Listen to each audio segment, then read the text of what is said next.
মুকিবুৰ ৰহমান নামৰ এজন ব্যক্তিৰ ধনৰ বেগ কাঢ়িবলৈ চেষ্টা চলাইছিল চিলনী চোৰে আৰু এখন পালচাৰ বাইকত আহিছিল দুটাকৈ দুৰ্বৃত্ত ভাগ্যক্ৰমে ৰক্ষা পৰে ব্যক্তিজনৰ ধনৰ বেগটো জানিব পৰা অনুসৰি প্ৰায় 2.5 লাখ টকা আছিল বেগটো মন কৰিবলগীয়া কথা যে বিগত কিছুদিন ধৰি মহানগৰীত বৃদ্ধি পাইছে চিলনী চোৰৰ সন্ত্ৰাস ঘটনা সন্দৰ্ভত ব্যক্তিজনে জালুকবাৰী আৰক্ষী থানাত গোচৰ ৰুজু কৰিছে উক্ত গোচৰৰ ভিত্তিত জালুকবাৰী আৰক্ষীয়ে ইতিমধ্যে তদন্ত আৰম্ভ কৰিছে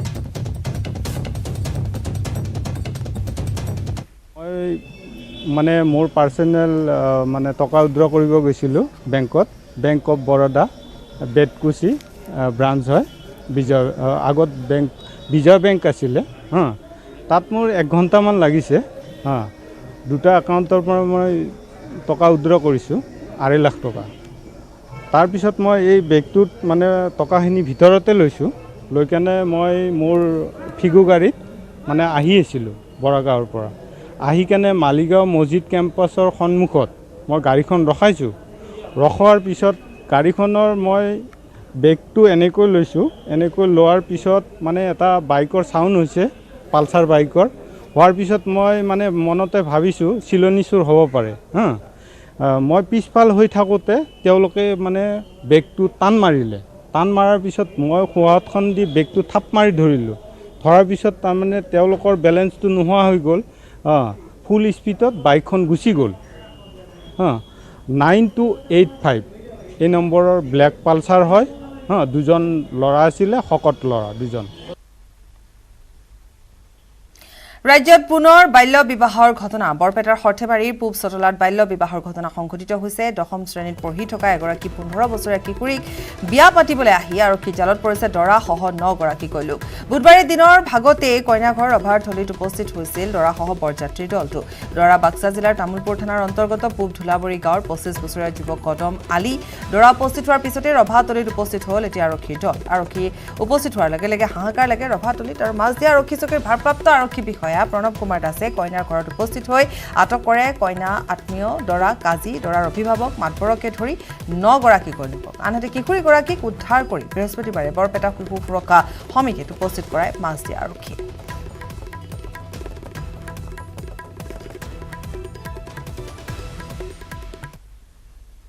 এইফালে ডবকাৰ সদৰ গাঁৱত এক চাঞ্চল্যকৰ ঘটনা সংঘটিত হৈছে এটা মৃতদেহক লৈ দুই পক্ষৰ মাজত তীব্ৰ সংঘাত বৃহস্পতিবাৰে পুৱা স্বামী গৃহ চিপ লৈ থকা অৱস্থাত উদ্ধাৰ হয় তাছমিনা বেগম নামৰ বোৱাৰীগৰাকীৰ মৃতদেহ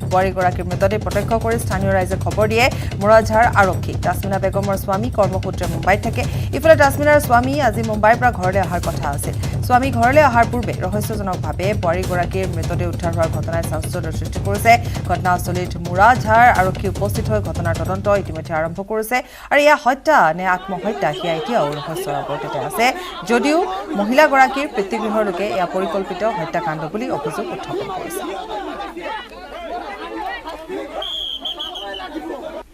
ঘৰৰ মানুহে অত্যাচাৰ কৰে আমাৰ ঘৰত ফোন কৰি কয় যে ছোৱালীয়ে ফোন কৰি খান্দি তাকে সদায় বোলে মামা এনেকুৱা হ'ল মোৰ ঘৰত এনেকুৱা হ'ল মই ইয়াৰ পৰা খাব নোৱাৰোঁ মৰে লৈ যাওক মই কৈছোঁ যে অকণমান থাক এতিয়ালৈকে পিছত কি হ'ব মই চাই ল'ম এতিয়া সিহঁতে কি কৰিছে আগৰ পৰা ফোন কৰি সদায় ফোন কৰে গালি গালাজ কৰে হাজবেণ্ড আছে বায়ুৰ আছে দেউৰ আছে সিহঁতে খালি কাজিয়া লগাই দিয়ে দাবী কৰে টকা দিব লাগিব গাড়ী দিব লাগিব দিব লাগিব আজি মৰিছে সিহঁতে কালি সিহঁতে ফোন কৰিছিলে ৰাতি সিহঁতে ফাষ্ট লগাইছে লগাইখিনি মাৰিছে সিহঁতৰ ঘৰৰ মানুহকেইটা ঘৰৰ সিহঁতৰ মা আছে দেউতা আছে ভাই দুটা আছে হাইলাকান্দিত নৱবিবাহিতা বোৱাৰীক হত্যা বিয়াৰ মাত্ৰ 3 দিন পিছতে বোৱাৰীগৰাকীক হত্যা কৰা হৈছে হত্যাৰ অভিযোগত স্বামী আব্দুল ৰহমান লস্কৰক গ্ৰেপ্তাৰ কৰা হৈছে হাইলাকান্দিৰ বোৱালীপাৰ গাঁৱত এই ঘটনা সংঘটিত হৈছে পুনৰ এবাৰ জনাইছো এই সন্দৰ্ভত হাইলাকান্দিত নৱবিবাহিতা বোৱাৰীক হত্যা কৰা হৈছে বিয়াৰ মাত্ৰ 3 দিন পিছতে বোৱাৰীগৰাকীক হত্যা কৰা হৈছে হত্যাৰ অভিযোগত স্বামী আব্দুল ৰহমান লস্কৰক ইতিমধ্যে গ্ৰেপ্তাৰ কৰিছে হাইলাকান্দিৰ বোৱালীপাৰ গাঁৱত এই ঘটনাটো সংঘটিত হৈছে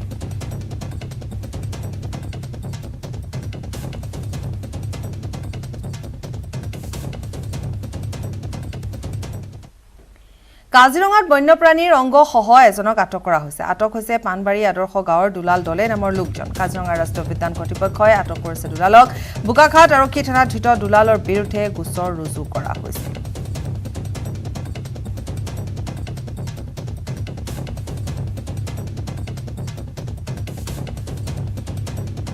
কাজিৰঙা ৰাষ্ট্ৰীয় উদ্যান কৰ্তৃপক্ষই ইতিমধ্যে আটক কৰিছে বোকাখাত আৰক্ষী থানাত ধৃত দুলালৰ বিৰুদ্ধে গোচৰ ৰুজু কৰা হৈছে কাজিৰঙাত বন্যপ্ৰাণীৰ অংগসহ এজনক আটক কৰা হৈছে ইতিমধ্যে আমি জনাইছো যে কাজিৰঙা ৰাষ্ট্ৰীয় উদ্যানে আটক কৰিছে কাজিৰঙাত বন্যপ্ৰাণীৰ অংগসহ এই লোকজনক ইতিমধ্যে আটক কৰিছে দুলাল দলে নামৰ এই লোকজন আটক হৈছে আৰু ইতিমধ্যে আমি কৈছো যে কাজিৰঙা ৰাষ্ট্ৰীয় উদ্যান কৰ্তৃপক্ষই আটক কৰিছে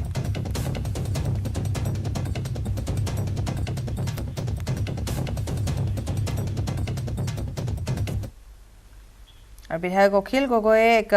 সংবাদমেলৰ আয়োজন কৰিছে পোনপটীয়া সম্প্ৰচাৰ আগবঢ়াম তাৰ বাহিৰে তেওঁলোকৰ কোনো এক্সিকিউটিভ বা কাৰ্যপালিকাৰ কোনো ভূমিকা বিধায়কবিলাকৰ নাথাকিব সেইকাৰণে এই মুহূৰ্তত আমি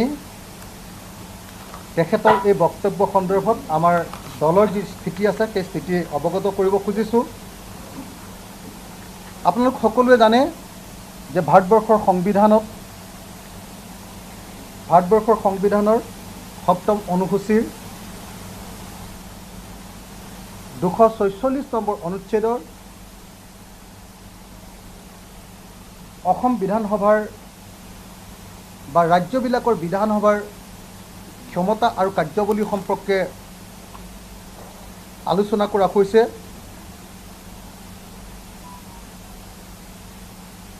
subject matter of laws made by parliament and by the legislature of states article 246 এইখিনি কথা কোৱা হৈছে ভাৰতবৰ্ষৰ সংবিধানত এজন বিধায়কৰ কাৰ্যক্ষমতা সম্পৰ্কে তেওঁৰ কামকাজ সম্পৰ্কে কোনো কথা লিপিবদ্ধ কৰা হোৱা নাই যদিও আমি দেখিবলৈ পাইছোঁ যে বিভিন্ন সময়ত বিভিন্নবিলাক আলোচনাত বিধায়কৰ দায়িত্ব আৰু কৰ্তব্য আৰু ক্ষমতা সম্পৰ্কে সংসদতো আলোচনা হৈছে বা ন্যায়ালয়ৰ মজিয়াতো আলোচনা হৈছে আমি এই সম্পৰ্কে বক্তব্য দাঙি ধৰাৰ আগতে মুখ্যমন্ত্ৰীয়ে বিধায়ক সম্পৰ্কত কি কৈছিলে এই সম্পৰ্কত দুটা বা তিনিটা বক্তব্য প্ৰকাশ কৰি ল'ব খুজিছোঁ মুখ্যমন্ত্ৰীয়ে কৈছে যে বিধায়কৰ একমাত্ৰ কাম কেৱল বিধান ৰচনা কৰাত আইন প্ৰণয়ন কৰাত অৰ্থাৎ বিধানসভাতে তেওঁৰ কাম আছে গতিকে এজন বিধায়কে বিধানসভালৈ যাব আৰু বিধানসভালৈ আহিব তাৰ বাহিৰে বিধায়কজনৰ অন্য কোনো কাম নাই বুলি তেওঁ ক'ব খুজিছে তেওঁ কৈছে যে বিধায়কজনে ডিচিক কোনো নিৰ্দেশ দিব নোৱাৰে বিধায়কজনে এছপিক কোনো কথা ক'ব নোৱাৰে বিধায়কজনে এছডিচি বা এছডিঅ'ক কোনো ধৰণৰ নিৰ্দেশ দিব নোৱাৰে বা কামৰ কোনো খতিয়ান ল'ব নোৱাৰে সেইবিলাক কেৱল মুখ্যমন্ত্ৰী আৰু মন্ত্ৰীসকলেহে কৰিব বুলি কোৱা হৈছে মুখ্যমন্ত্ৰী আৰু মন্ত্ৰীৰ বাহিৰে সেই কাম অন্য কোনেও কৰিব নোৱাৰিব বুলি কৈছে এই সন্দৰ্ভত আমাৰ স্পষ্ট বক্তব্য হ'ল যে এজন বিধায়কৰ 4টা ক্ষমতা থাকে এক নম্বৰ ক্ষমতাটো হ'ল লেজিসলেটিভ পাৱাৰ ইতিমধ্যে মুখ্যমন্ত্ৰীয়ে বিধানসভাত বিধায়কজনৰ কি কাম সেই সন্দৰ্ভত প্ৰকাশ কৰিছে মুখ্যমন্ত্ৰীয়ে কৈছে যে বিধায়কৰ কথা কেৱল স্পিকাৰে শুনিব তেওঁলোকৰ বোলে কোনো কাম নাই অৰ্থাৎ মুখ্যমন্ত্ৰী বা মন্ত্ৰীসকলৰ বিধায়কৰ লগত অন্য কোনো কথা নাই কিন্তু বিধায়কৰ মূল কাম 4টা এটা হ'ল লেজিসলেটিভ পাৱাৰ এটা হ'ল ফাইনেন্সিয়েল পাৱাৰ এটা হ'ল এক্সিকিউটিভ পাৱাৰ আৰু এটা হ'ল ইলেক্টৰেল পাৱাৰ এই যে এক্সিকিউটিভ পাৱাৰ বা কাৰ্যপালিকাৰ যি ক্ষমতা সেই কাৰ্যপালিকাৰ ক্ষমতাটো কি the legislative assembly holds absolute না মই ফাইনেন্সিয়েল পাৱাৰটো নকওঁ executive power the members of legislative assembly in each state exercise certain executive powers. They control the activities and actions taken by the Chief Minister and the Council of Ministers.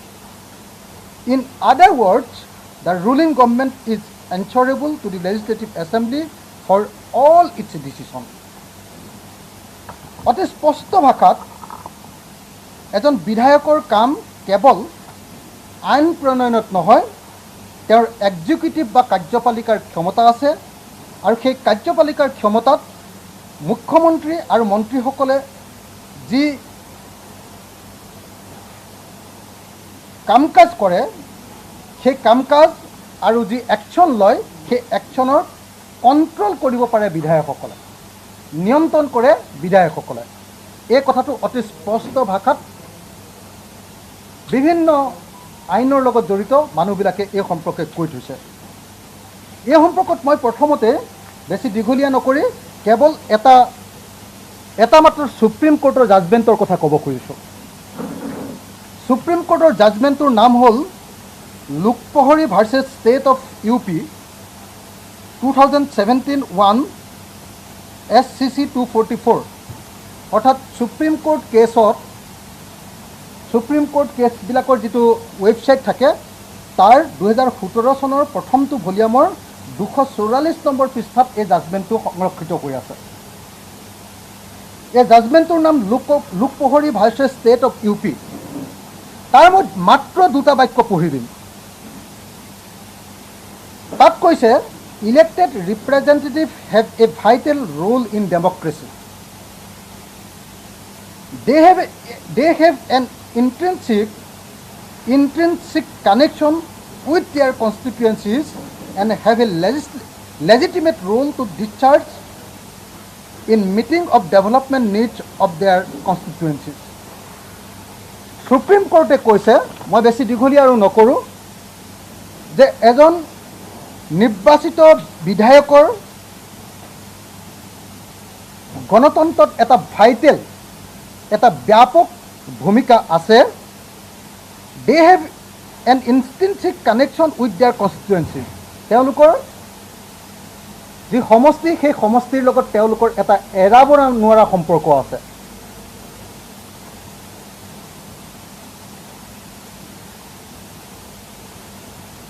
And have a legitimate role, আৰু এটা legitimate role to discharge in meeting of development needs of their constituencies. আৰু সমষ্টিটোৰ উন্নয়নৰ ক্ষেত্ৰত যি deliver কৰিব লাগে, যি ডিচাৰ্জ কৰিব লাগে, তাৰ ক্ষেত্ৰত বিধায়কজনৰ এটা অত্যন্ত গুৰুত্বপূৰ্ণ ভূমিকা আছে। গতিকে মই ভাবোঁ যে সুপ্ৰিম কোৰ্টৰ এই জাজমেণ্টটো মই উল্লেখ কৰি দিয়াৰ পাছত নিশ্চয় এই সন্দৰ্ভত আৰু একো কথা কোৱাৰ প্ৰয়োজন নাই। ভাৰতৰ সংবিধানৰ 7ম অনুসূচীৰ অনুচ্ছেদ নম্বৰ 246 থকা যিমানবিলাক কাম কাজ আছে ষ্টেট লিষ্ট আৰু ইউনিয়ন লিষ্টৰ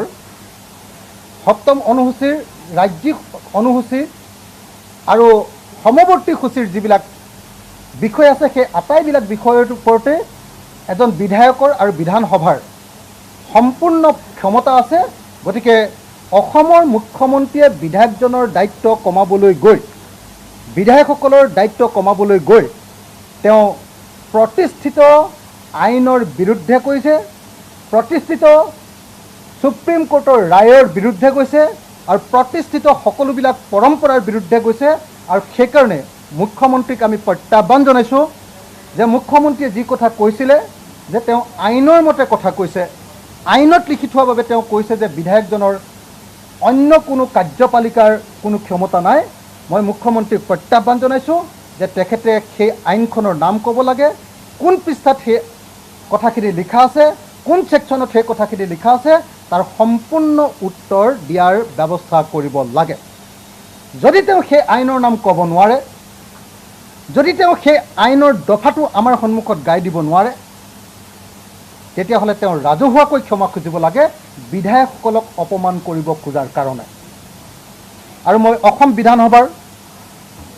সকলো বিধায়কক আহ্বান জনাইছোঁ যে অসম বিধানসভাৰ সকলো বিধায়কে মুখ্যমন্ত্ৰীৰ এই বক্তব্যৰ বিৰোধিতা কৰিব লাগে। মই অসম বিধানসভাত এই বিষয়টো উত্থাপন কৰিম,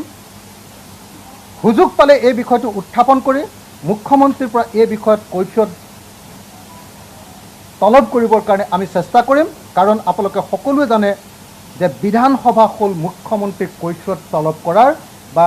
মন্ত্ৰীমণ্ডলীক বা চৰকাৰক কৈফিয়ত তলব কৰাৰ আটাইতকৈ উপযুক্ত স্থান। গতিকে এইবাৰৰ অহা 12 জুলাই তাৰিখৰ পৰা যি বিধানসভা আছে সেই বিধানসভাত মুখ্যমন্ত্ৰীয়ে বিধায়কক কৰা অপমানৰ বিৰুদ্ধে বক্তব্য প্ৰদান কৰা হ'ব,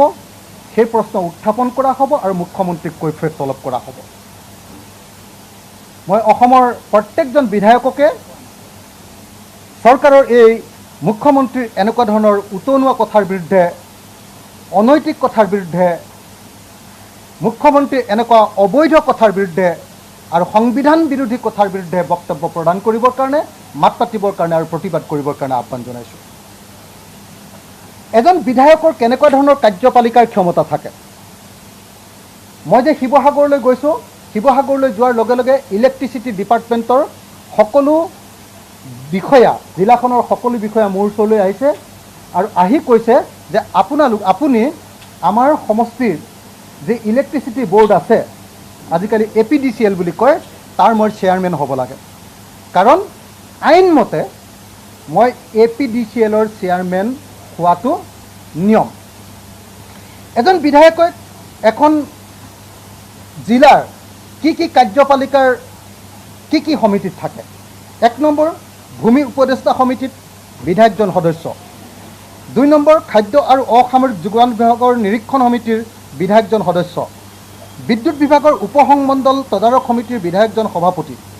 সমাজ কল্যাণ বিভাগৰ ICDS উপদেষ্টা সমিতিৰ বিধায়কজন সভাপতি, গাঁও পঞ্চায়ত আৰু আঞ্চলিক পঞ্চায়ত ভিত্তিক তদাৰকী সমিতিৰ বিধায়কজন হয় সভাপতি, স্থানীয় চিকিৎসালয় পৰিচালনা সমিতিত বিধায়কজন হয় সভাপতি, নহয় সদস্য। মই আপোনালোকক 6খন কমিটিৰ নাম ক'লোঁ। মোৰ সমষ্টিৰ 6খন কমিটিৰ এতিয়া মই হয় সভাপতি, নহ'লে সদস্য। মই সভাপতি হোৱাৰ পাছত তেতিয়াহ'লে সভাপতিজনে কাম বন একো নকৰি, কোনো ক্ষমতা প্ৰয়োগ নকৰি মই তেতিয়াহ'লে থন মদন গোপাল হৈ বহি থাকিব লাগিব মুখ্যমন্ত্ৰী কোৱা অনুসৰি। মই তেতিয়াহ'লে ডিচিৰ লগত একো কথা পাতিব নালাগিব। এতিয়া মই শিৱসাগৰলৈ যেতিয়াই গৈছোঁ, লগে লগে ডিচিক মই অনুৰোধ কৰিছোঁ যে মোক জিলাখনৰ সকলো ডিষ্ট্ৰিক্ট অফিচাৰবিলাকৰ লগত মিটিঙত বহুৱাই দিব লাগে। লগে লগে উপায়ুক্তই সেই সম্পৰ্কীয় সভা আয়োজন কৰিছে। সকলো বিভাগৰ মুৰব্বীসকল তালৈ আহিছে। তাত কাম কাজৰ পৰ্যালোচনা কৰা হৈছে। ভৱিষ্যতৰ কাম কাজ কি হ'ব সেই সম্পৰ্কে তেওঁলোকক আঙুলিয়াই দিয়া হৈছে আৰু প্ৰত্যেকটো ডিপাৰ্টমেণ্টত এটা ভিজনেৰী এখন মেপ তৈয়াৰ কৰিবৰ কাৰণে তেওঁলোকক নিৰ্দেশ প্ৰদান কৰা হৈছে। যদি মোৰ এই ক্ষমতা নায়েই, তেতিয়াহ'লে উপায়ুক্ত মহোদয়ে মোক কেনেকৈ এখন সভা আয়োজন কৰি দিলে? গতিকে মুখ্যমন্ত্ৰীক প্ৰত্যাহ্বান জনাই কৈছোঁ যে যদি আমাৰ কোনো কাৰ্যপালিকাৰ ক্ষমতা নাই, তেতিয়াহ'লে এই 6খন যি সমিতি আছে, এই 6খন সমিতিৰ পৰা বিধায়কসকলৰ নাম কৰ্তন কৰাৰ ব্যৱস্থা গ্ৰহণ কৰিব লাগে। ইয়াতকৈ আৰু বেছি কথা মই ক'ব খোজা নাই। গতিকে অনতিবিলম্বে মুখ্যমন্ত্ৰীক এই সন্দৰ্ভত ক্ষমা খুজিবৰ কাৰণে মই দাবী উত্থাপন কৰিছোঁ।